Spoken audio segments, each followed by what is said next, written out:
E como é essa apoptose? Né? Qual é a sequência de eventos que acontece? Vocês lembram que a gente falou sobre citoesqueleto? Tem filamento de actina, tem filamento intermediário, tem os microtúbulos saindo aqui dos centríolos, e que esses filamentos, eles são filas, literalmente, de proteínas, né? Então, microtúbulo são tubulinas, a actina, o filamento de actina são as actinas, as proteínas, e no caso, o filamento intermediário depende do tecido, depende da célula, aí depende, porque existe mais de uma proteína formando o filamento intermediário.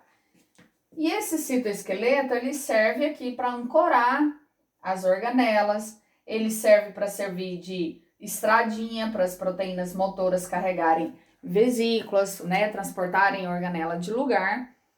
E aí, uma das primeiras coisas que acontece na apoptose, quando essa célula ela recebe o sinal vou morrer, né, tá na hora de você entrar em morte celular programada, primeira coisa que acontece é a despolimerização desses microtúbulos. Ou seja, essas proteínas não ficam mais formando filinha. Elas, né, se desintegram. Na verdade, desintegram-se o citoesqueleto. Essas proteínas, ao invés de ficarem em filinha aqui organizada, elas saem. E elas ficam soltas aqui no citoplasma. Então, as organelas já perdem aquela ancoragem e essas proteínas que antes formavam uma fila, agora estão soltas. Gente, não há perda de material aqui, tá? A membrana não rompe, isso aqui não sai, não. Tá tudo aqui dentro, tudo organizadinho. Bom, esse é o primeiro passo. O citoesqueleto se desintegra, né? Assim, despolimeriza. Essas células, essas proteínas que estavam juntinhas, elas se desfazem. A corda, a estrada foi desfeita. Uma segunda coisa que acontece são as organelas. Tá aqui uma mitocôndria. As organelas, elas condensam. Elas diminuem de tamanho. Elas ficam pequenininhas. Elas não estragam, elas não se quebram, elas se condensam e ficam pequenininhas. Depois disso, o próximo passo é aqui o envoltório nuclear. O envoltório nuclear, ele se desintegra e ele é desfeito. E esse DNA fica aqui, do lado de fora. O núcleo se perde. Prof, mas para onde está indo isso tudo? Porque a membrana celular, o envoltório nuclear, a membrana nuclear ou o envoltório nuclear, vocês sabem que ele é feito, composto de fosfolipídios, de proteínas. Lembra que tem o poro, né, composto por proteínas, pelas nucleoporinas? Elas ficam aqui, tá tudo aqui dentro da célula. Esse material tá aqui. Só foi desfeito a estrutura, o núcleo celular. Depois, a gente vai ter uma quebra do DNA. Esse DNA vai ser quebrado. Prof, se ele foi quebrado, ele não é ácido nucleico, não é composto por nucleotídeos? Os nucleotídeos, né, lembra que é fosfato, pentose e a pentose e a base nitrogenada? Eles ficam aqui. Os nucleotídeos estão aqui agora dispersos. Esse DNA foi quebrado. Depois, um outro passo... quem quebra? As endonucleases. As endonucleases são proteínas que quebram. Gente, tudo aqui são enzimas que vão quebrar, tá? Eu não vou falar o nome de todas elas aqui, porque, né, aí já é um processo lá da pós-graduação.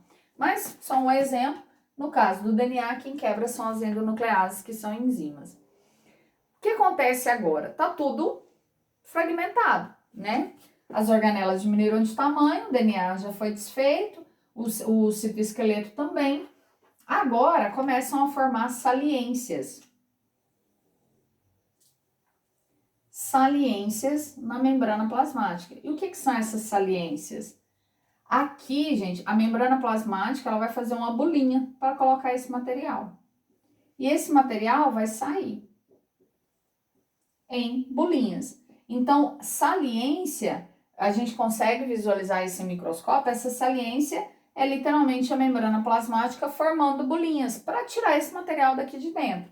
Se eu tô tirando membrana plasmática para formar essa bolinha, essa célula ela começa a diminuir de tamanho. Concorda? Eu tô perdendo membrana plasmática, ela começa a diminuir de tamanho. Depois que forma essa saliência, isso aqui brota, né? Ou seja, essa vesícula sai. É só uma, prof? Não, ela vai diminuir de tamanho. Depois eu pergunto por que minha mão sai suja. Ela diminui de tamanho, essa célula vai diminuir de tamanho, ela vai formar várias saliências. E depois essas saliências elas vão se soltar com o material. Que material, prof? Com organela, com DNA, com esse material que tá aqui dentro. E aí a gente vai visualizar a célula assim. E quando a gente visualiza essa vesícula do lado já de fora, né, ela já se desprendeu, o pessoal deu o nome de corpos apoptóticos. E aí, gente, depois da formação desses corpos apoptóticos, nada mais é do que as bolinhas saindo, essa célula avisa o macrófago, o sistema imune. Ela libera uma molécula sinal chamada fosfatidilcerinas. Ela libera essa molécula sinal e o macrófago vem. O macrófago, essa molécula sinal se liga a um receptor do macrófago, o macrófago vem. Só um? Não, vários. O macrófago vem e ele vai começar a fagocitar isso aqui. O que é isso aqui? Teoricamente, uma maneira mais fácil. É uma maneira de facilitar para o macrófago fagocitar essa célula que entrou em processo de apoptose. Qual que é a diferença aqui da necrose? O macrófago não vai chamar outras células e começar um processo inflamatório.